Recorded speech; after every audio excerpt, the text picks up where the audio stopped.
Okay, so in order to replace this eye that was included in your estimate because of this damages right here,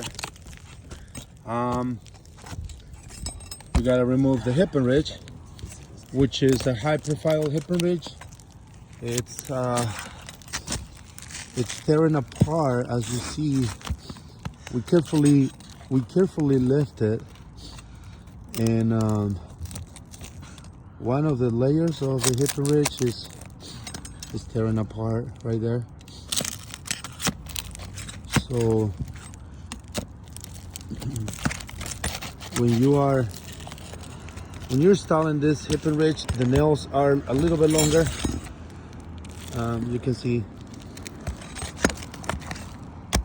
1 inch 3/4 nails to penetrate all the way to the decking.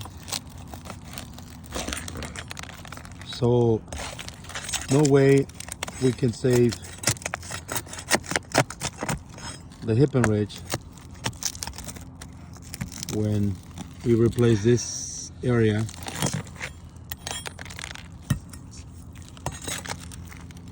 We're trying to choose an area that we can show you what the underlayment looks like.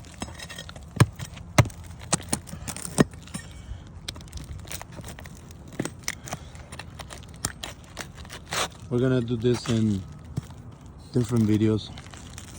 So far, all the hip and ridge has been damaged when we remove it to replace the areas that have been approved for this project.